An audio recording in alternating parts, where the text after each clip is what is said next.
தன்னை போல உறங்காமல் உழைக்க வேண்டும் என்பதை திமுகவினர் ஒவ்வொருடமிருந்தும் தான் எதிர்பார்ப்பதாக முதலமைச்சர் மு க ஸ்டாலின் கூறியுள்ளார்.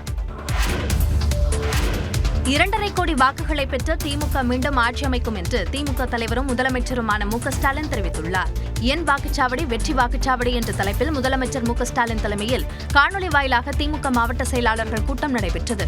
அப்போது பேசிய மு க ஸ்டாலின், எத்தனை எதிரிகள் வந்தாலும் எத்தனை அணிகள் செயல்பட்டாலும் தமிழ்நாட்டை மீண்டும் ஆளப்போவது திமுக தான் என்று கூறினார். வெற்றி பெறுவதற்கு சாதகமான சூழ்நிலைகள் இருந்தாலும் எதிரிகளை குறைத்து மதிப்பிடக்கூடாது என்று தெரிவித்த அவர், சிபிஐ, அமலாக்கத்துறை, வருமான வரித்துறை மற்றும் தேர்தல் ஆணையத்தை திமுக மீண்டும் ஆட்சி அமைப்பதற்கு எதிராக பயன்படுத்துவார்கள் என்றார். நாள்தோறும் ஏராளமான பொய்களை பரப்புவார்கள், போலி பிம்பங்களை உருவாக்குவார்கள் என்றும் அதனை எதிர்கொள்ள நமது பலத்தை சரியாக பயன்படுத்த வேண்டும் என்றும் கூறினார். தன்னை போல உறங்காமல் உழைக்க வேண்டும் என்பதை திமுகவினர் ஒவ்வொருவரிடமிருந்தும் தான் எதிர்பார்ப்பதாகவும் மு க ஸ்டாலின் தெரிவித்தார்.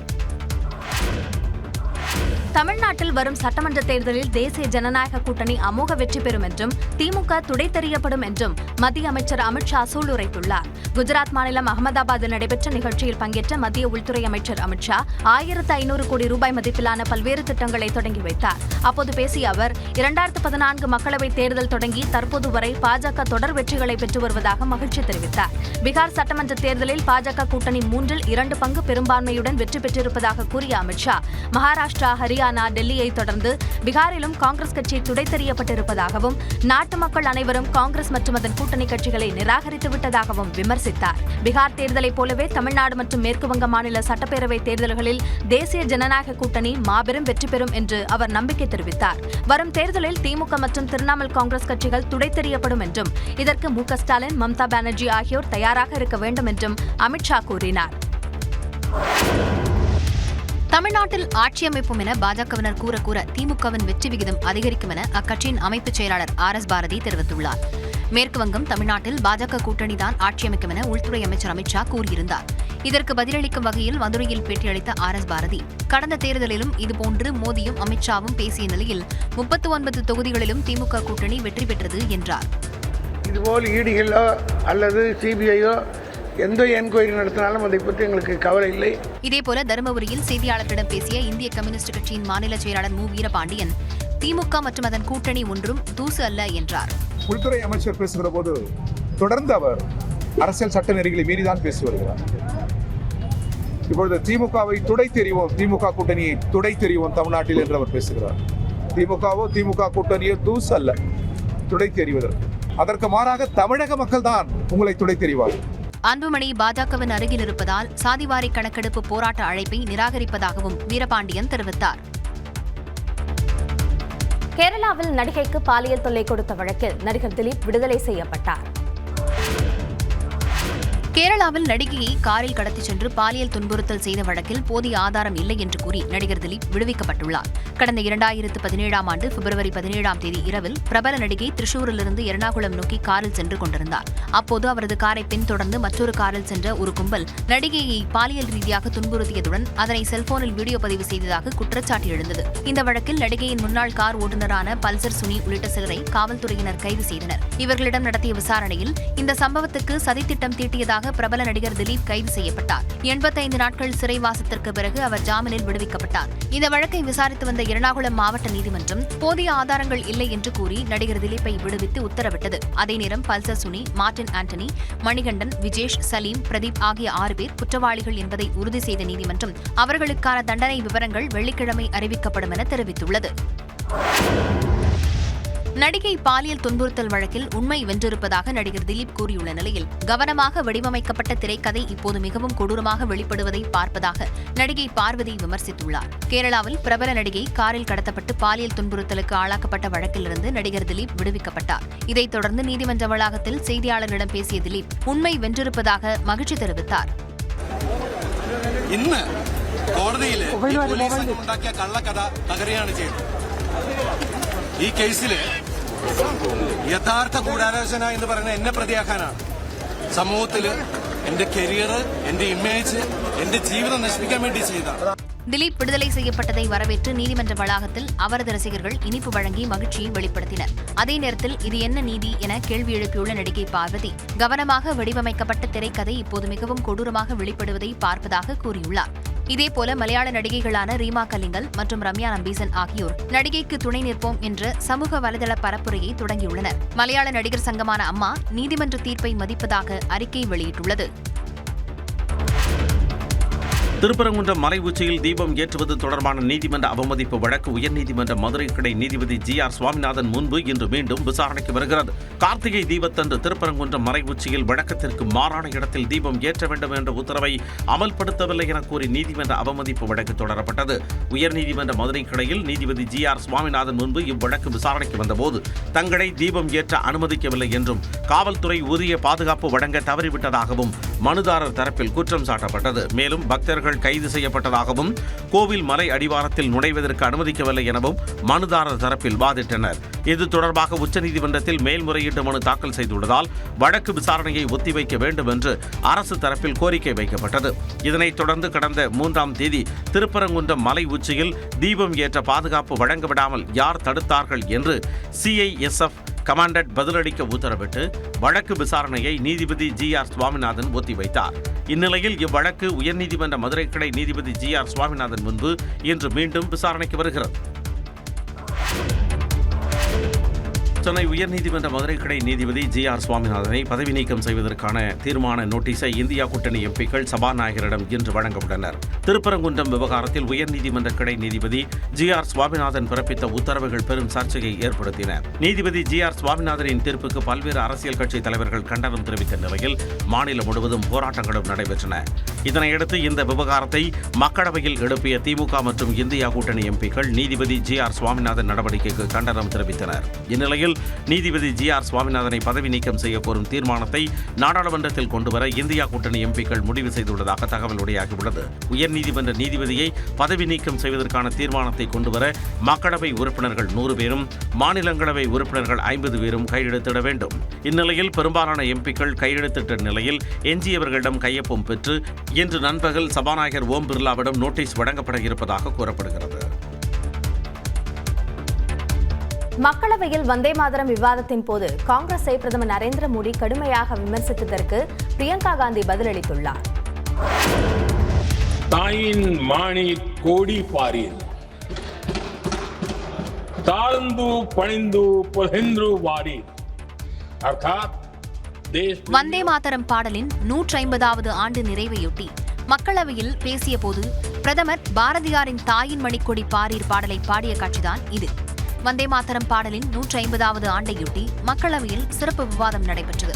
இதனை தொடங்கி வைத்து பேசிய பிரதமர் நரேந்திர மோடி 2047ஆம் ஆண்டில் வளர்ச்சியடைந்த நாடாக இந்தியா உருவாக வந்தே மாதரம் என்ற முழக்கம் நம்மை ஊக்குவிக்கும் என்று தெரிவித்தார். வந்தே மாதரம் என்பது வெறும் சுதந்திர போராட்டத்திற்கான முழக்கம் அல்ல என்றும் அவர் குறிப்பிட்டார். ஆங்கிலேயர்களுக்கு எதிராக கப்பல் ஓட்டி சுதந்திர உணர்வை தமிழக சுதந்திர போராட்ட வீரர் வ.உ.சி. வெளிப்படுத்தியதாகவும் பிரதமர் பெருமிதம் தெரிவித்தார். தொடர்ந்து பேசிய பிரதமர் முஸ்லீம் லீக் கோரிக்கையை ஏற்று வந்தே மாதரம் பாடலுக்கு காங்கிரஸ் கட்சி அநீதி இழைத்ததாகவும் குற்றம் சாட்டினார். नेहरू जी अपनी सहमति जताते हुए कि वंदे मातरम की ये जो उन्होंने सुभाष बाबू को लिखा है, वंदे मातरम की आनंद मठ वाली पृष्ठभूमि मुसलमानों को इरिटेट कर सकती है. मैं नेहरू जी का कोट पढ़ता हूं. नेहरू जी कहते हैं, मैंने वंदे मातरम गीत का बैकग्राउंड पढ़ा है.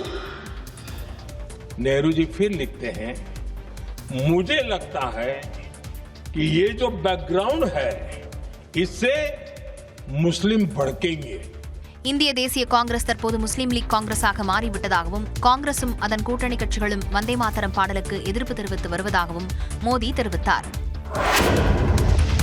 வந்தே மாதரம் பாடல் விவகாரத்தில் முன்னாள் பிரதமர் நேரு பேசியதிலிருந்து சிலவற்றை மட்டுமே பிரதமர் நரேந்திர மோடி குறிப்பிட்டதாக காங்கிரஸ் எம்பி பிரியங்கா காந்தி குற்றம் சாட்டினார்.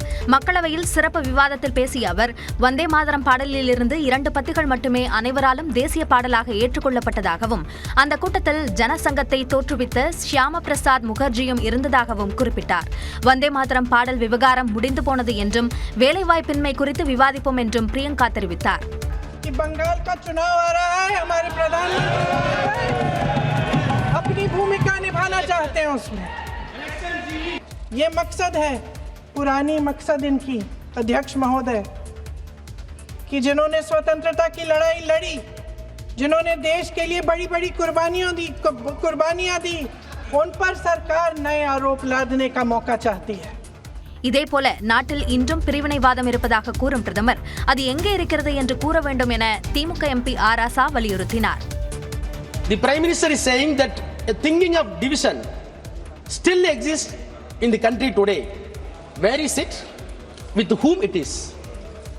முன்னதாக பேசிய சமாஜ்வாதி தலைவர் அகிலேஷ் யாதவ் வந்தே மாதரம் பாடலை பாஜக மட்டும் சொந்தம் கொண்டாட முடியாது என்றார்.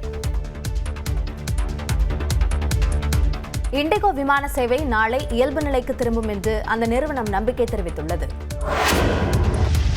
இண்டிகோ விமான சேவை 7வது நாளாக பாதிக்கப்பட்ட நிலையில் குளறுபடிகளுக்கு அந்நிறுவனத்தின் உள் திட்டமிடலில் ஏற்பட்ட தவறுகளே காரணம் என மத்திய அமைச்சர் ராம்மோகன் நாயுடு குற்றம் சாட்டியுள்ளார். விமானிகள் பற்றாக்குறை காரணமாக இந்தியாவின் மிகப்பெரிய விமான சேவை நிறுவனமான இண்டிகோ சேவை முடங்கியது. 7வது நாளாக நேற்றும் இண்டிகோ நிறுவனத்தின் 562 விமான சேவைகள் ரத்து செய்யப்பட்டன. டெல்லியில் 134 விமானங்களும், பெங்களூருவில் 150 விமானங்களும், மும்பையில் 32 விமானங்களும் ரத்து செய்யப்பட்டதாக அறிவிக்கப்பட்டது. சென்னை விமான நிலையத்தில் 38 புறப்பாடு விமானங்கள், 33 வருகை விமானங்கள் என மொத்தம் 71 விமானங்கள் ரத்து செய்யப்பட்டதால் பயணிகள் அவதியடைந்தனர். இதனிடையே இண்டிகோ விவகாரம் நாடாளுமன்றத்திலும் எதிரொலித்தது. எதிர்க்கட்சி எம்பிக்களின் கேள்விகளுக்கு விமான போக்குவரத்து துறை அமைச்சர் ராம்மோகன் நாயுடு பதிலளித்தார். On 1st of December, we had a meeting with Indigo on FDTL itself. When they required some clarifications, we have given the clarifications also with that idea, and they have not flagged this issue. இந்த பிரச்சனையை எளிதாக கடந்து செல்லாமல் எதிர்காலத்தில் இப்படி ஒரு சூழல் உருவாகாமல் இருக்க விசாரணை அடிப்படையில் கடுமையான நடவடிக்கை எடுக்கப்படும் என்றும் மத்திய அமைச்சர் உறுதியளித்தார். நாடு தழுவிய அளவில் ஏற்பட்ட விமான போக்குவரத்து இடையூறுகளுக்கு இண்டிகோ நிறுவனம் பகிரங்க மன்னிப்பு கோரியுள்ளது. விமான சேவை முடங்கியதற்கான விளக்கம் அளிக்க கோரி இண்டிகோ நிறுவன CEO பீட்டர் எல்பர்ஸுக்கு இந்திய விமான போக்குவரத்து இயக்குநரகம் நோட்டீஸ் அளித்திருந்தது. இதற்கு பதிலளித்துள்ள அந்நிறுவனம் நாடு தழுவிய அளவில் ஏற்பட்ட விமான போக்குவரத்து இடையூறுகளுக்கு பகிரங்க மன்னிப்பு கோரியுள்ளது. மேலும் குளறுபடிக்கான சரியான காரணத்தை உடனடியாக கூறுவது சாத்தியமில்லை என்றும் குறிப்பிட்டுள்ளது. விரிவான மூலகாரண பகுப்பாய்வை முடிக்க கூடுதல் அவகாசம் தேவை என கோரியுள்ள இண்டிகோ பகுப்பாய்வுக்கு பின் முழு அறிக்கை தாக்கல் செய்யப்படும் என உறுதியளித்துள்ளது. அதே நேரம் 5 காரணிகளால் இந்த இடையூறு ஏற்பட்டதாக இண்டிகோ நிறுவனம் பட்டியலிட்டுள்ளது. அதன்படி சிறிய அளவிலான தொழில்நுட்ப கோளாறு, குறுகிய கால அட்டவணை மாற்றங்கள், மோசமான வானிலை, விமான போக்குவரத்து அமைப்பின் நெரிசல் மற்றும் விமான குழுவிற்கான பணிப்பட்டியல் விதிகளை செயல்படுத்துவதில் உள்ள சவால்கள் ஆகியவை பிரச்சினைக்கு வித்திட்டதாக கூறியுள்ளது. இதைத் தொடர்ந்து இண்டிகோவின் பதிவை மதிப்பாய்வு செய்து வருவதாக கூறியுள்ள DGCA தகுந்த நடவடிக்கை எடுப்பதாகவும் தெரிவித்துள்ளது. இதனிடையே ஞாயிற்றுக்கிழமையுடன் ஒப்பிடுகையில் நேற்று 300 விமானங்கள் அதிகமாக இயக்கப்பட்டதாக இண்டிகோ நிறுவனம் தெரிவித்துள்ளது. நாளைக்குள் இயல்பு நிலை திரும்பும் என நம்பிக்கை தெரிவித்துள்ள இண்டிகோ நிறுவனம் விமானம் ரத்து செய்யப்பட்டவர்களுக்கு இதுவரை சுமார் 569 கோடி ரூபாய் கட்டணம் திருப்பி அளிக்கப்பட்டுள்ளதாக தெரிவித்துள்ளது. 12 நாடுகள் பங்கேற்க உள்ள உலகக்கோப்பை ஸ்குவாஷ் போட்டிக்கான கோப்பையை துணை முதலமைச்சர் உதயநிதி ஸ்டாலின் சென்னையில் அறிமுகம் செய்து வைத்தார். உலகக்கோப்பை ஸ்குவாஷ் போட்டிகள் இன்று முதல் வரும் 14ஆம் தேதி வரை ராயப்பேட்டையில் உள்ள தனியார் வணிக வளாகத்தில் நடைபெறவுள்ளது. இந்தியா, தென்னாப்பிரிக்கா, ஜப்பான் உள்ளிட்ட 12 நாடுகளைச் சேர்ந்தவர்கள் பங்கேற்க உள்ள இந்நிலையில் கோப்பையை அறிமுகம் செய்யும் நிகழ்ச்சி நடைபெற்றது.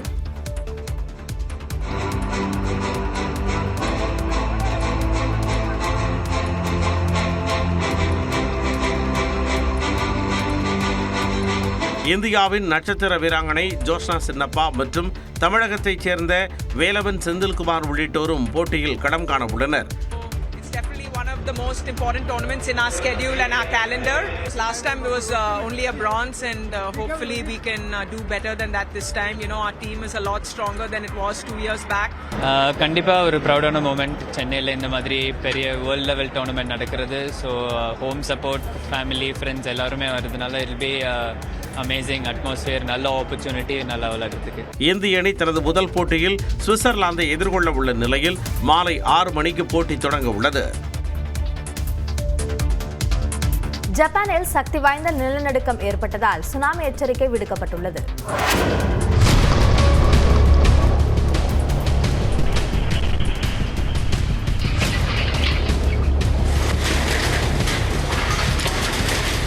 ஜப்பானில் ஏற்பட்ட பயங்கர நிலநடுக்கத்தால் கட்டடங்கள் குலுங்கி விளக்குகள் அசைந்த அதிர்ச்சி காட்சிகள் தான் இவை. ஜப்பானின் கொகைட்டோ கடற்கரையில் கடலோர நகரமான அமோரிக்கு அருகில் ஏற்பட்ட நிலநடுக்கம் ரிக்டர் அளவில் 7.6 அலகுகளாக பதிவானது. ஜப்பானின் உள்ளூர் நேரப்படி நேற்றிரவு சுமார் 11 மணி வாக்கில் ஏற்பட்ட இந்த நிலநடுக்கத்தால் ஏராளமான கட்டடங்கள் ஆட்டம் கண்டு மக்கள் அச்சத்தில் உறைந்தனர்.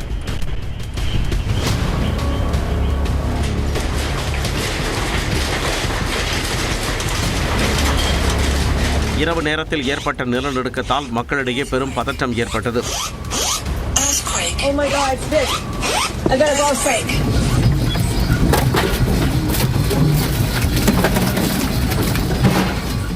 நிலநடுக்கத்தை தொடர்ந்து ஜப்பானின் சுனாமி எச்சரிக்கை விடுக்கப்பட்டுள்ளது. சுனாமி அலைகள் சில பகுதிகளில் சுமார் 10 அடி உயரத்தை எட்ட வாய்ப்புள்ளதாகவும் கணிக்கப்பட்டுள்ளது. இதனிடையே ஜப்பான் அரசு அவசரகால பணிக்குழுவை அமைத்து நிலைமையை கண்காணித்து வருகிறது. மீன்பிடி துறைமுகங்கள் காலி செய்யப்பட்ட நிலையில் கடற்கரை பகுதிகளில் இருந்த மக்கள் பாதுகாப்பான இடங்களுக்கு மாற்றப்பட்டனர். படையப்பா படம் தொடர்பாக முன்னாள் முதலமைச்சர் ஜெயலலிதா குறித்த கருத்துக்களை நடிகர் ரஜினிகாந்த் வெளியிட்டுள்ளார். ரஜினி, சிவாஜி, ரம்யா கிருஷ்ணன், சௌந்தர்யா, நாசர் உள்ளிட்டோர் நடிப்பில் உருவான படையப்பா படம் 1999 ஏப்ரல் மாதம் வெளியாகி பெரும் வெற்றியை பெற்றது. ரஜினியின் பிறந்த நாளையொட்டி இந்த படம் மீண்டும் ரிலீஸ் ஆகும் நிலையில் அது குறித்த நினைவுகளை ரஜினி வீடியோ வாயிலாக பகிர்ந்துள்ளார். ஜெயலலிதா அப்போ தான் 96 ஜெயலலிதாவுக்கு எதிர்த்து நான் இது பண்ணதுனால அது 97 நம்ம ஸ்டார்ட் பண்ணிட்டோம் பிக்சர். 98 இது பண்ணும்போது அது ஜெயலலிதா வச்சு ஒரு நீலாம்பரி, ரம்யா கிருஷ்ணன் அப்படி பண்ணிட்டு இருக்காங்க அப்படின்னு சொல்லி அப்போயே ஒரு பொருளி மாதிரி வந்துடுச்சு. ஸோ வந்த பிறகு அதுக்கப்புறம் படம் ரிலீஸ் ஆன பிறகு ஜெயலலிதா பார்க்கணும்னு சொல்லியிருக்காங்க. சில பேருக்குலாம் வேண்டாம் இது காமிக்கிறேன். அது சிஎம் பார்த்துட்டாங்க, கலைஞர் சார் அப்போ சிஎம் அது படம் பார்த்துட்டு ரொம்ப இதான பிறகு ஜெயலலிதாவை பார்க்கணும்னு சொல்லியிருக்காங்க. எனக்கு அது என்னங்க இருக்குது அப்படின்னு சொல்லி படத்தை ஒரு ரீலெல்லாம் கொடுத்த பிறகு அவங்கள போய் கார்டன் தியேட்டரில் அவங்க பார்த்துட்டு அதுக்கப்புறம் ரொம்ப நல்லா இருக்குன்னு அப்ரிஷியேட் பண்ணாங்கன்னு கேள்விப்பட்டேன் நான். தன்னுடைய திரைப்பட வரலாற்றில் கேட்டுகளை உடைத்து கொண்டு வந்து பெண்கள் படையப்பா படத்தை பார்த்ததாக ரஜினி கூறினார். படையப்பா படத்திற்கு ஏன் அந்த பெயரை வைத்ததாக நடிகர் ரஜினிகாந்த் விளக்கம் அளித்துள்ளார். நான் எனக்கே தெரியாது, டக்குன்னு சொல்லி எனக்கு படையப்பா அப்படின்னு வந்தது. அதுக்கு நான் கேள்விப்பட்டதே கிடையாது. படையப்பா சொன்ன உடனே ரவிக்குமார் ரொம்ப ஷாக். படையப்பா என்னங்க சார், கேள்விப்பட்டதே கிடையாது. அவ்வளோதான் சார், படையப்பா எப்படி கேட்கறதுக்கு எப்படி இருக்கு. நீலாம்பரி கதாபாத்திரத்தில் ஐஸ்வர்யா ராய் நடிக்க மறுத்த நிலையில் தான் ரம்யா கிருஷ்ணன் நடிக்க வைக்கப்பட்டதாகவும் ரஜினி தெரிவித்தார். இந்த நீலாம்பரி கேரக்டர் நினைக்கும் போதில் எனக்கு ஐஸ்வர்யா ராய் தான் மைண்டில் வரும். அதுக்கப்புறம் தெரிஞ்சது ஐஸ்வர்யா ராய் அவங்களுக்கு இஷ்டம் இல்லை, தெரிஞ்ச பிறகு இன்னும் இஷ்டம் இல்லைன்னு சொன்னால் நம்ம எதுக்கு ஒன்றை விட்டுருங்க. ரம்யா கிருஷ்ணன் தான்.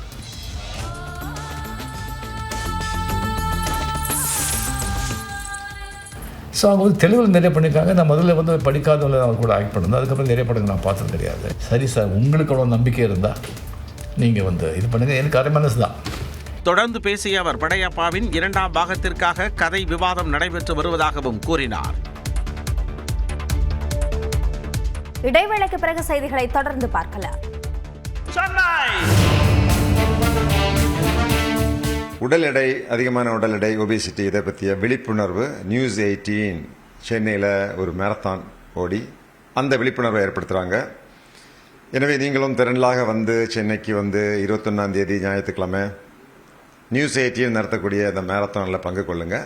இது ஒரு ஆரம்பமாக இருக்கட்டும். வாரத்துக்கு 3 நாளாவது நீங்கள் ஓட ஆரம்பிச்சிங்கன்னா உடல் எடை படிப்படியாக குறையும். இந்த பாருங்க, இதே மாதிரி 61 வயசானாலும் உடல் ஒரு குறிப்பிட்ட எடைக்கு உள்ளே இருக்கும். News 18 சென்னையோட and உடனே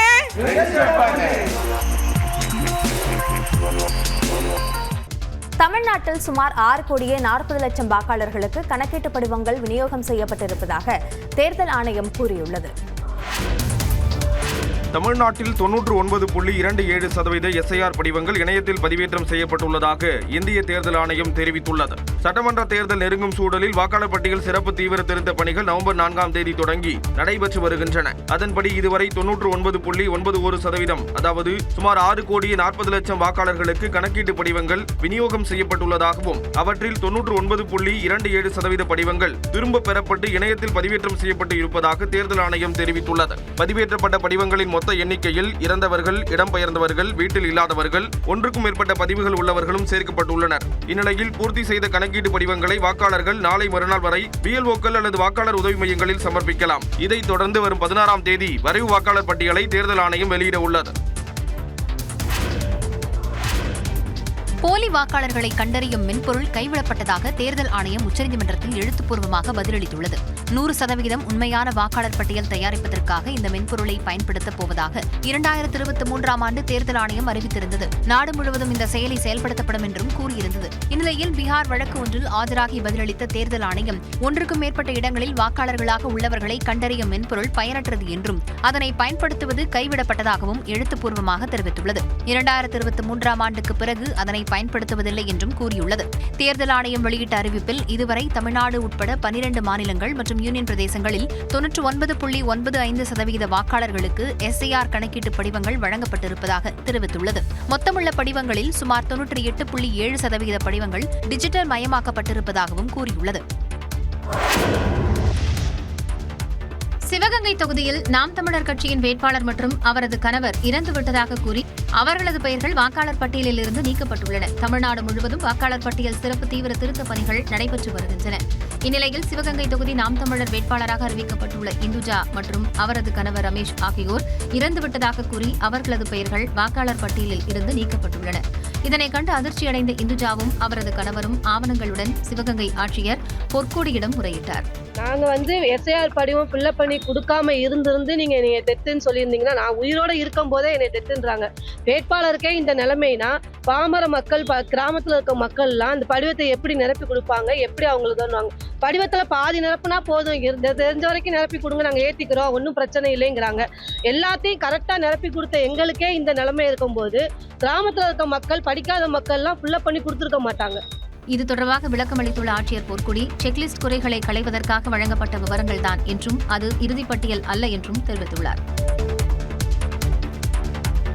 தமிழ்நாட்டில் 98,92,00,000 ரூபாய் செலவில் மேம்படுத்தப்பட்ட மீன்பிடி துறைமுகங்களை முதலமைச்சர் திறந்து வைத்தார். தமிழ்நாடு முழுவதும் புதிதாக 23 சிறு விளையாட்டு அரங்குகளை அமைப்பதற்கு முதலமைச்சர் மு க ஸ்டாலின் அடிக்கல் நாட்டி வைத்தார். சென்னை தலைமைச் செயலகத்தில் நடைபெற்ற நிகழ்ச்சியில் கலந்து கொண்ட அவர் தமிழ்நாடு விளையாட்டு மேம்பாட்டு ஆணையத்தின் சார்பில் 23 சட்டமன்ற தொகுதிகளில் 69 கோடி ரூபாய் மதிப்பீட்டில் கட்டப்பட உள்ள 23 முதலமைச்சர் சிறு விளையாட்டரங்குகளின் கட்டுமான பணிகளுக்கு அடிக்கல் நாட்டினார்.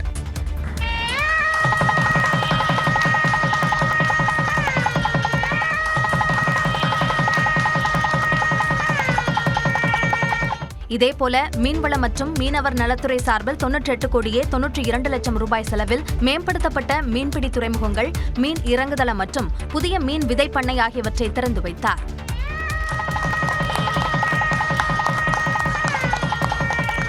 98,92,00,000 மதிப்பீட்டில் நிறைவடைந்த 4 முக்கியமான உட்கட்டமைப்பு திட்டங்களை இன்று மக்கள் பயன்பாட்டிற்கு அர்ப்பணித்தார். கன்னியாகுமரி மாவட்டம் தேங்காப்பட்டணம், மயிலாடுதுறை மாவட்டம் தரங்கம்பாடி ஆகிய இடங்களில் மேம்படுத்தப்பட்ட மீன்பிடி துறைமுகங்களை திறந்து வைத்தார். கன்னியாகுமரி மாவட்டம் பெரியநாயகி தெரு மீனவ கிராமத்தில் மேம்படுத்தப்பட்ட மீன் இறங்குதளம், தென்காசி மாவட்டம் கடானா கிராமத்தில் புதிய மீன் விதைப்பண்ணை ஆகியவற்றையும் முதலமைச்சர் மு க ஸ்டாலின் திறந்து வைத்தார்.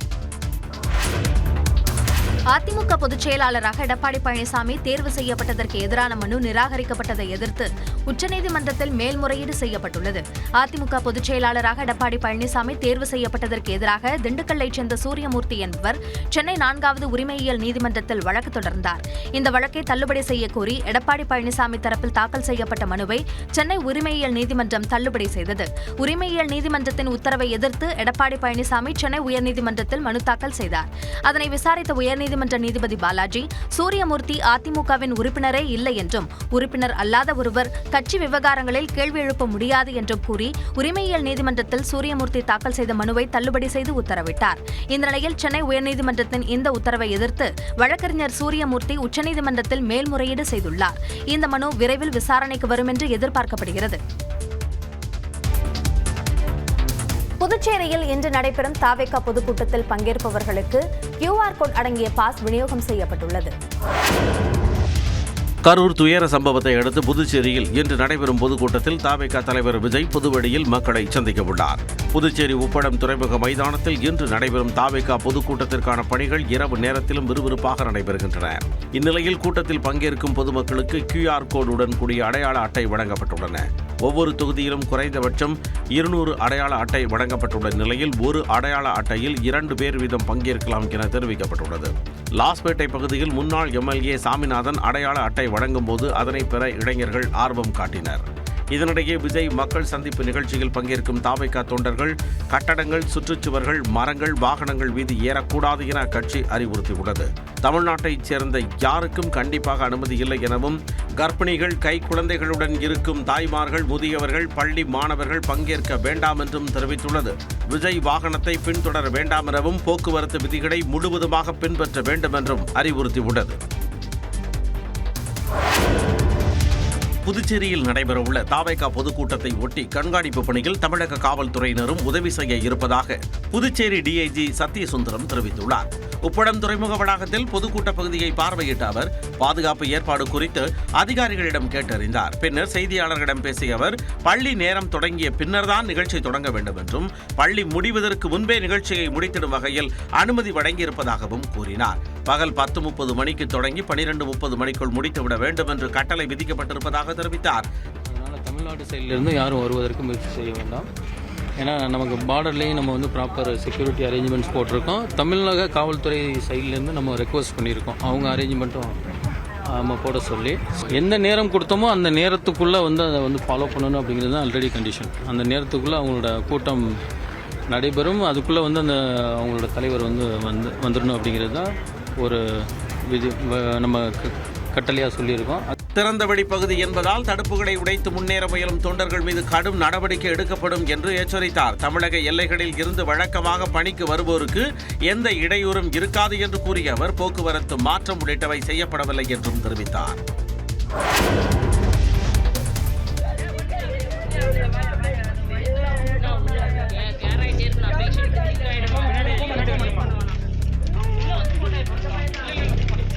அண்டை வீட்டாருடன் ஏற்பட்ட மோதலில் கையில் கத்தி பாய்ந்த நிலையில் கருவுற்றிருந்த பெண் மருத்துவமனைக்கு வந்த காட்சியே இது. வேலூர் மாநகராட்சிக்குட்பட்ட சூரியகுளம் பகுதியில் உள்ள RS நகரில் வசிப்பவர் சக்திவேல். இவரது மனைவி கிருத்திகா நிறைமாத கர்ப்பிணியாக உள்ளார். இவர்களது பக்கத்து வீட்டில் வசிக்கும் சதீஷுக்கும் சக்திவேலுக்கும் முன்விரோதம் இருக்கும் நிலையில் அவ்வப்போது தகராறில் ஈடுபட்டுள்ளனர். ஞாயிற்றுக்கிழமை இரவு வாக்குவாதம் ஏற்பட்டு இருவரும் தகாத வார்த்தைகளால் திட்டிக் கொண்ட போது ஆத்திரமடைந்த சதீஷ் கத்தியை எடுத்து வந்து சக்திவேலை குத்த முயன்றுள்ளார். அப்போது கிருத்திகா தனது கணவரை காப்பாற்ற முயன்ற நிலையில் அவரது வலது கையில் கத்தி பாய்ந்தது. கையில் குத்தப்பட்ட கத்தியுடன் பழைய பென்ட்லாண்ட் அரசு மருத்துவமனைக்கு கிருத்திகா கொண்டு செல்லப்பட்ட நிலையில் மேல் சிகிச்சைக்காக அடுக்கம்பாறை அரசு மருத்துவமனைக்கு அனுப்பி வைக்கப்பட்டார். கிருத்திகாவை குத்திய சதீஷை காவல்துறையினர் கைது செய்தனர். உதகை அருகே பெண்ணை கொன்ற புலி மாட்டையும் அடித்துக் கொன்றதால் பொதுமக்கள் அச்சமடைந்துள்ளனர். கடந்த மாதம் 24ஆம் தேதி மாவனல்லா கிராமத்தில் ஆடுகளை மேய்ச்சலுக்கு அழைத்துச் சென்ற நாகியம்மாள் என்ற மூதாட்டியை புலி தாக்கி கொடூரமாக கொன்றது. ஆட்கொல்லி புலி நடமாட்டத்தால் கிராம மக்களிடையே அச்சம் நிலவி வருகிறது. இதனிடையே புலியின் தாக்குதலில் 2 மாடுகள் காயமடைந்தன. இதையடுத்து புலியை பிடிப்பதற்கான நடவடிக்கைகளை வனத்துறையினர் மேற்கொண்டு வருகின்றனர். இந்நிலையில் சிம்மநத்தம் கிராமத்தின் அருகே மேய்ந்து கொண்டிருந்த மாட்டை புலி வேட்டையாடியது. அருகே இருந்தவர்கள் கூச்சலிட்டதால் மாட்டை வனப்பகுதிக்குள் புலி இழுத்துச் சென்றது. தொடர்ந்து எல்லா இடத்துலையும் யானை புலி இந்த மாதிரி போராடிட்டே இருக்கிறோம். ஆனால் முறையான நடவடிக்கை எடுக்கலன்னா வேற மக்களுடைய அச்சத்தை போகிறதுக்கு அவங்க கூட உட்கார்ந்து போராடுறத தவிர எனக்கு ஒரு வழி கிடையாது. ஆட்கொல்லி புலியை உடனடியாக பிடிக்க வேண்டும் என்பதே உதகை மக்களின் கோரிக்கையாக உள்ளது. திருப்பத்தூரில் பிரியாணி மாஸ்டருக்கு 18 கோடி ரூபாய் GST கட்ட நோட்டீஸ் வந்திருப்பது அதிர்ச்சியை ஏற்படுத்தியுள்ளது. என்னால் 18 கோடி சம்பாதிக்க முடியாது. எனக்கு சின்ன 2 பசங்க இருக்கிறாங்க. நான் ஹோட்டல் வேலை செஞ்சு 1200 மட்டும் தான் சம்பாதிக்க முடியும். கூவி கூவி பிரியாணி விற்றாலும் கோடிகளை பார்க்க முடியாது என கதரும் இவருக்குத்தான் 18 கோடி ரூபாய் GST கட்டுமாறு நோட்டீஸ் வந்துள்ளது. திருப்பத்தூர் அடுத்த பால்நாங்குப்பம் பகுதியைச் சேர்ந்தவர் அமீர் பாஷா. பிரியாணி மாஸ்டராக பணியாற்றி வரும் இவருக்கு திருமணமாகி 2 குழந்தைகள் உள்ளனர். படிப்பறிவு இல்லாத இவர் நாள் முழுவதும் வேலை செய்வதன் மூலம் கிடைக்கும் 1500 ரூபாயில் குடும்பத்தை நடத்தி வருகிறார். இந்த சூழலில் நிலுவையில் இருக்கும் 18 கோடி ரூபாய் வரியை கட்டுமாறு இவருக்கு GST அலுவலகத்தில் இருந்து நோட்டீஸ் வந்துள்ளது. அதில் அமீர் பாஷா சென்னையில் அமீர் ட்ரேடிங் அண்ட் கோ என்ற பெயரில் நிறுவனம் நடத்தி வருவதாக குறிப்பிடப்பட்டுள்ளது. இதை பார்த்து அதிர்ச்சி அடைந்த அமீர் பாஷா வாழ்நாள் எல்லாம் உழைத்தாலும் தன்னால் 18 கோடி ரூபாயை பார்க்க முடியாது என்றார். நான் ஹோட்டல் வேலை தான் செய்கிறேன், கூலி தான் வேலை செய்கிறேன். ஆனால் எனக்கு பார்த்தீங்கன்னா திடீர்னு ஒரு லெட்டர் வந்துச்சு GST ஆஃபீஸ்லேருந்து. இது 18 கோடி ரூபாய் GST கட்டணும்னு சொல்கிறாங்க. ஆனால் வாழ்நாள் ஃபுல்லாக சம்பாதிச்சாலும் என்னால் அந்த 18 கோடியை பார்க்க முடியாது. இந்நிலையில் தனது பேன் அட்டை எண் கொண்டு மோசடி செய்த கும்பல் மீது நடவடிக்கை எடுக்க வேண்டும் என ஆட்சியர் அலுவலகத்தில் அமீர் பாஷா புகார் மனு அளித்துள்ளார். கண்டெய்னர் லாரி உரிமையாளர்களின் ஒரு தரப்பினர் வேலை நிறுத்தம் செய்வதாக அறிவித்துள்ள நிலையில் மற்றொரு தரப்பினர் வழக்கம் போல இயங்கும் என கூறியுள்ளனர். சரக்கு வாகனங்களுக்கான ஆண்டு தரச் சான்றிதழ் பெறுவதற்கான கட்டணம் உயர்த்தப்பட்டதை கண்டித்தும் வரைமுறை இல்லாமல் போடப்படும் ஆன்லைன் வழக்குகளை கட்டுப்படுத்த கோரியும் எல்லை சோதனை சாவடிகளை அகற்ற வேண்டும் என்பன உள்ளிட்ட 9 அம்ச கோரிக்கைகளை வலியுறுத்தி இன்று நள்ளிரவு முதல் வேலைநிறுத்தம் நடைபெறும் என கண்டெய்னர் லாரி உரிமையாளர்களின் ஒரு பிரிவினர் அறிவித்துள்ளனர். அதே நேரத்தில் கண்டெய்னர் லாரிகள் வழக்கம் போல ஓடும் என 7 சங்கங்கள் கூட்டமைப்பு அறிவித்துள்ளது. எஃப்சி கட்டணம் பழைய கட்டணம் 850 திரும்ப வரும் வரை இந்த போராட்டம் நீடிக்கும். ஆன்லைன் வழக்குகளை சரிபார்த்து அதில் உள்ள குற்றங்களையும் குறைகளையும் உடனடியாக களைய வேண்டும். ஒரு சங்கம் வேலை நிறுத்தம் அறிவித்துள்ள நிலையில் மற்றொரு சங்கம் வழக்கம் போல லாரிகள் இயங்கும் என கூறியுள்ளது குழப்பத்தை ஏற்படுத்தியுள்ளது. புதிதாக கொண்டுவரப்பட்டுள்ள 4 தொழிலாளர் சட்ட திருத்தங்களையும் ரத்து செய்யக்கோரி விசிக, மார்க்சிஸ்ட், இந்திய கம்யூனிஸ்ட் கட்சிகள் சார்பில் தமிழ்நாடு முழுவதும் ஆர்ப்பாட்டம் நடைபெற்றது. தருமபுரி தொலைத்தொடர்பு அலுவலகம் முன்பு கண்டன ஆர்ப்பாட்டத்தில் இந்திய கம்யூனிஸ்ட் கட்சியின் மாநில செயலாளர் மு. வீரபாண்டியன் பங்கேற்றார். திண்டுக்கல் மணிக்கூண்டு அருகே நடைபெற்ற ஆர்ப்பாட்டத்தில் 100க்கும் மேற்பட்டோர் பங்கேற்றனர். விழுப்புரத்தில் நடைபெற்ற ஆர்ப்பாட்டத்தில் பங்கேற்றவர்கள் கேரள அரசை போல் தமிழ்நாடு அரசும் அமல்படுத்த மாட்டோம் என அறிவிக்க வேண்டும் என முழக்கமிடப்பட்டது. கள்ளக்குறிச்சியில் நடைபெற்ற போராட்டத்தின் போது தொழிலாளர் உரிமைகளை பறிக்கும் சட்டங்களை திரும்பப் பெற வலியுறுத்தப்பட்டது. நாகை ஆர்ப்பாட்டத்துக்கு விசிக எம்எல்ஏ ஆளூர் ஷானவாஸ் தலைமை வகித்த நிலையில் திருச்சியில் சட்டப்பேரவை உறுப்பினர் சின்னதுரை பங்கேற்றார். கோவையில் இந்திய கம்யூனிஸ்ட் மாநில செயலர் சண்முகம், முன்னாள் மாநில செயலாளர் முத்தரசன் பங்கேற்றனர். தூத்துக்குடியில் மத்திய குழு உறுப்பினர் பி. சம்பத்தும் பங்கேற்றார். தமிழ்நாட்டில் சித்த மருத்துவ பல்கலைக்கழகம் அமைக்கும் மசோதாவை குடியரசுத் தலைவருக்கு ஆளுநர் RN ரவி அனுப்பி வைத்துள்ளார். தமிழக முதலமைச்சரை வேந்தராக கொண்டு சித்த மருத்துவ பல்கலைக்கழகம் அமைப்பது தொடர்பான மசோதா கடந்த 2022ஆம் ஆண்டு நிறைவேற்றப்பட்டு ஆளுநருக்கு அனுப்பி வைக்கப்பட்டது. மசோதாவுக்கு ஒப்புதல் அளிக்காத ஆளுநர் பல சந்தேகங்களை எழுப்பி திருப்பி அனுப்பினார். மேலும் மசோதா தொடர்பான தன்னுடைய கருத்துக்களை சட்டப்பேரவையில் அறிவிக்கப்பட்டு விவாதிக்க வேண்டும் எனவும் கூறியிருந்தார். இது அரசமைப்புக்கு எதிரானது என முதலமைச்சர் மு. க. ஸ்டாலின் கூறிய நிலையில் மசோதா மீண்டும் சட்டப்பேரவையில் நிறைவேற்றப்பட்டு ஆளுநருக்கு அனுப்பி வைக்கப்பட்டது. இந்த நிலையில் சித்த மருத்துவ பல்கலைக்கழக மசோதாவை ஆளுநர் RN ரவி குடியரசுத் தலைவர் பரிசீலனைக்கு அனுப்பி வைத்துள்ளார். குடியரசுத் தலைவர் மற்றும் ஆளுநர்கள் மசோதாக்களுக்கு ஒப்புதல் வழங்க காலக்கெடு விதிக்க முடியாது என அண்மையில் உச்சநீதிமன்றம் தீர்ப்பளித்திருந்தது குறிப்பிடத்தக்கது. பாஜக தூண்டுதலின் பேரில் செயல்படும் அமலாக்கத்துறைக்கு அஞ்ச மாட்டேன் என அமைச்சர் கே. நேரு அறிக்கை வெளியிட்டுள்ளார். அவதூறு பிரச்சாரத்தை சட்டப்படி எதிர்கொள்வேன் என நகராட்சி நிர்வாகத்துறை அமைச்சர் கே. நேரு தெரிவித்துள்ளார்.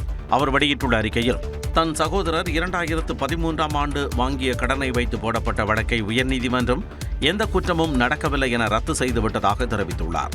அதன் அடிப்படையில் அமலாக்கத்துறை பதிவு செய்த முதல் தகவல் அறிக்கையையும் உயர்நீதிமன்ற டிவிஷன் பெஞ்சும் ரத்து செய்துவிட்டதாக கூறியுள்ளார்.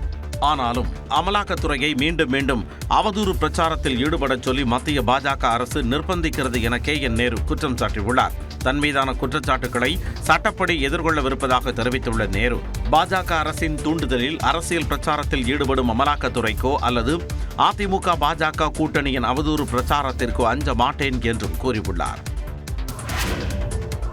மணல் கொள்ளை தொடர்பாக அமலாக்கத்துறை தகவல் பகிர்ந்ததாலேயே அது தொடர்பாக மாநில அரசு வழக்கு பதிவு செய்ய வேண்டிய அவசியம் இல்லை என உயர்நீதிமன்றத்தில் தமிழக அரசு தெரிவித்துள்ளது. 2023ஆம் ஆண்டு தூத்துக்குடி மாவட்டம் கோவில்பத்து கிராம நிர்வாக அலுவலராக இருந்த லூர்து பிரான்சிஸ் மணல் கொள்ளையர்களால் படுகொலை செய்யப்பட்டதாக புகார் எழுந்தது. இவ்வழக்கை விசாரித்த அமலாக்கத்துறை தாங்கள் அனுப்பிய தகவல்களின் அடிப்படையில் வழக்கு பதிவு செய்ய தமிழக டிஜிபிக்கு உத்தரவிடக் கோரி உயர்நீதிமன்றத்தில் வழக்கு தாக்கல் செய்தது. இந்நிலையில் இந்த வழக்கில் பதில் மனு தாக்கல் செய்துள்ள தமிழ்நாடு அரசு உச்சநீதிமன்றத்திற்கு பதிலாக உயர்நீதிமன்றத்தில் அமலாக்கத்துறை மனு தாக்கல் செய்துள்ளதாகவும், எனவே இது விசாரணைக்கு உகந்ததல்ல என்றும் குறிப்பிட்டுள்ளது. மணல் கொள்ளை தொடர்பாக மேற்கொண்டு விசாரணை நடத்த தடை உள்ள நிலையில் அமலாக்கத்துறையின் இந்த நடவடிக்கை சட்டப்படி தடை செய்யப்பட்ட ஒன்று என்றும் தமிழ்நாடு அரசு தெரிவித்துள்ளது. அமலாக்கத்துறையின் இந்நடவடிக்கை கூட்டாட்சி தத்துவத்திற்கு எதிரானது மட்டுமின்றி நீதித்துறையை கேலி கூத்தாக்கும் செயல் என்றும் பதில் மனுவில் கூறப்பட்டுள்ளது. மணல் கொள்ளை வழக்குகள் சட்டவிரோத பணப்பரிமாற்ற தடை சட்ட விசாரணையின் கீழ் வராத நிலையில் அது குறித்து விசாரித்ததே சட்டவிரோதமானது என்றும் தமிழக அரசு தெரிவித்துள்ளது. இதனை விசாரித்த நீதிமன்றம் தமிழக அரசின் பதில் மனுவுக்கு பதிலளிக்க அமலாக்கத்துறைக்கு உத்தரவிட்டு வழக்கை டிசம்பர் 16ஆம் தேதிக்கு ஒத்திவைத்தது.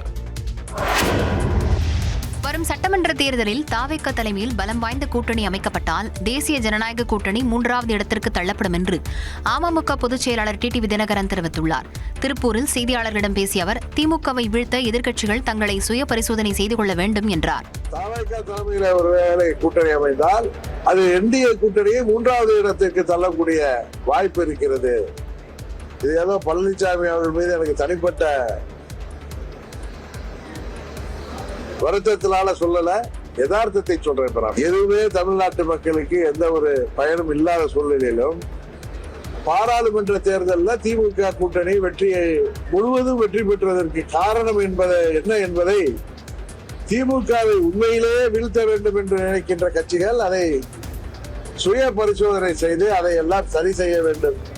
அப்பொழுதுதான் திமுக இன்றைக்கு மிருகபலத்தோடு இருக்கிற திமுகவை, ஆட்சி அதிகாரத்தோடு இருக்கிற திமுகவை வீழ்த்த முடியும். பாஜக தங்களிடம் நட்போடு பேசினாலே மிரட்டுவது போல தகவல்கள் பரப்பப்படுவதாகவும் டிடிவி தினகரன் கூறினார். கோவையில் டிடிவி தினகரனை சந்தித்த அண்ணாமலை டெல்லிக்கு புறப்பட்டுச் சென்றார். இந்த பகுதியினுடைய ஓபிஎஸ் ஐயாவுடைய கட்சியினுடைய மாவட்ட செயலாளர் குடும்ப விழா, முதல்லேருந்து நெருங்கிய நண்பர், குடும்ப விழாவுக்கு சென்றிருந்தே நாங்கள் ஓபிஎஸ் ஐயாவையும் சந்தித்தேன். அதாங்கண்ணா, மற்றபடி அரசியல் எதுவும் இல்லைங்க. முன்னாள் முதலமைச்சர் ஓ பன்னீர்செல்வமும் தானும் ஒரே நிகழ்ச்சியில் கலந்து கொண்டது குறித்து தமிழக பாஜக முன்னாள் தலைவர் அண்ணாமலை அளித்த விளக்கமே இது. டெல்லிக்கு பயணம் மேற்கொள்வதற்கு முன்பாக கோவை விமான நிலையத்தில் செய்தியாளர்களை அண்ணாமலை சந்தித்தார். அப்போது பேசிய அவர், தேசிய ஜனநாயக கூட்டணியில் இருந்து வெளியேறியவர்களை மீண்டும் ஒருங்கிணைக்கும் முயற்சி நடக்கிறதா என கேள்விக்கு விளக்கம் அளித்தார். தலைவர்கள் இருக்கிறாங்க, எங்களுடைய மாநில தலைவர் நயினார் அண்ணன் இருக்கிறாங்க, டெல்லியில் தலைவர்கள் இருக்கிறாங்க. அது நோக்கம் இல்லைங்கன்னா எப்பொழுதுமே அவர்களோட நட்பை மெயின்டைன் பண்ணிட்டு இருக்கேன். அது வந்து உள்ளே இருக்காங்க உள்ளே இல்லை அப்படிங்கிறது ரெண்டாவது. அது டிடி வரனாக இருக்கட்டும், அண்ணன் ஓபிஎஸ் அவர்களாக இருக்கட்டும், அந்த நட்பை எப்போதுமே தொடரணும்னு நான் நினைக்கிறேன். ஏன்னா பரஸ்பரம் இருக்கணும், அன்பு இருக்கணும். மற்றபடி இதில் அரசியல் பேசணும் அப்படிலாம் எதுவும் கிடையாது. ஓ பன்னீர்செல்வத்துடன் ஒரே நிகழ்ச்சியில் கலந்து கொண்ட அண்ணாமலை கோவையில் அமமுக பொதுச் செயலாளர் டிடிவி தினகரனையும் சந்தித்து பேசியதாக தகவல் வெளியாகியுள்ளது. சுமார் 1 மணி நேரம் இருவரும் ஆலோசனை நடத்தியதாகவும் கூறப்படுகிறது. மாவட்ட நீதிமன்றங்களில் வழக்குகளை ஆன்லைனில் பதிவேற்றம் செய்யும் முறையை கண்டித்து கோவை உள்ளிட்ட பல்வேறு மாவட்டங்களில் நீதிமன்ற பணிகளை புறக்கணித்து வழக்கறிஞர்கள் ஆர்ப்பாட்டத்தில் ஈடுபட்டனர். கோவை ஒருங்கிணைந்த நீதிமன்ற வளாகம் முன்பு திரண்ட வழக்கறிஞர்கள் இ-ஃபைலிங் முறைக்கு எதிர்ப்பு தெரிவித்து முழக்கங்களை எழுப்பினர். திருச்சியில் மாவட்ட நீதிமன்றம் முன்பு வழக்கறிஞர்கள் ஆர்ப்பாட்டத்தில் ஈடுபட்டனர். இது நடைமுறைக்கு வந்தால் ஒரு வழக்கை பதிவு செய்யவே 2 மணி நேரம் காத்திருக்க வேண்டிய நிலை ஏற்படும் என்றனர். இதேபோல மயிலாடுதுறை, நாமக்கல் ஆகிய மாவட்டங்களிலும் நீதிமன்ற பணிகளை புறக்கணித்து வழக்கறிஞர்கள் ஆர்ப்பாட்டத்தில் ஈடுபட்டனர். இந்த காமெடி காட்சிக்கு சற்றும் சளைக்காமல் ஒரு கும்பல் வினோத மோசடியை அரங்கேற்றியுள்ளது. 10 சோப் வாங்கினால் ஒரு கூப்பன், குலுக்கல் முறையில் பரிசு விடுபவர்களுக்கு தொலைக்காட்சி, கேஸ் ஸ்டவ், ஏசி மிஷின் என கொட்டி கிடக்கிறது பரிசுகள். இப்படி ஆசை வார்த்தைகளை அள்ளி வீசியபடி ஊருக்குள் காரில் திரிந்து கொண்டிருந்தது ஒரு கும்பல். திருப்பத்தூர் மாவட்டம் ஆம்பூர் மற்றும் அதன் சுற்றுவட்டார கிராம பகுதி மக்கள் சோப் ஷாப்பிங் செய்ய கூட்டமாக செல்ல ஆரம்பித்தனர். குலுக்கல் நடைபெறும் என சோப்பு வாங்கியவர்கள் காத்திருந்த நிலையில் தங்களிடம் இருக்கும் பரிசு பொருட்களின் விலை 10,000 முதல் 20,000 ரூபாய் வரை இருக்கும் என்றும் அதை குலுக்கலில் பரிசு விடும் நபருக்கு 3,000 முதல் 8,000 விலைக்கு கொடுப்பதாகவும் கூறியிருக்கின்றனர். இதனால் கோபமடைந்த மக்கள் அவர்களுக்கு தர்மடி கொடுத்து ஆம்பூர் கிராமிய காவல் நிலையத்தில் ஒப்படைத்தனர். விசாரணையில் மூவரும் வேலூர் மாவட்டத்தைச் சேர்ந்த சுரேஷ், ராஜா, கார்த்தி என்பதும் இதே பாணியில் தரமற்ற பொருட்களை விற்று வந்ததும் தெரியவந்தது.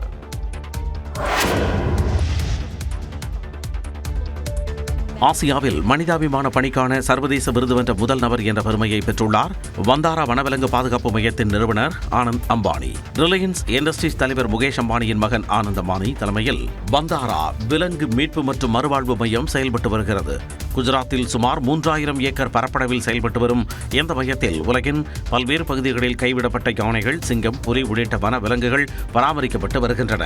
வன விலங்குகள் மீது ஆனந்த் அம்பானி கொண்டுள்ள அன்பையும் அக்கறையும் உலகின் பல்வேறு பிரபலங்கள் பாராட்டி வருவதோடு அவருக்கு பல்வேறு விருதுகளும் குவிந்து வருகின்றன. இதற்கு முத்தாய்ப்பாக அமெரிக்க சர்வதேச நிறுவனமான குளோபல் ஹியூமன் சொசைட்டி ஆனந்த் அம்பானிக்கு மனிதாபிமான பணிக்கான சர்வதேச விருதினை வழங்கி சிறப்பித்துள்ளது. வாஷிங்டன் டிசியில் நடைபெற்ற விழாவில் ஆனந்த் அம்பானிக்கு அரங்கில் இருந்தவர்கள் எழுந்து நின்று கரவொலி எழுப்பினர்.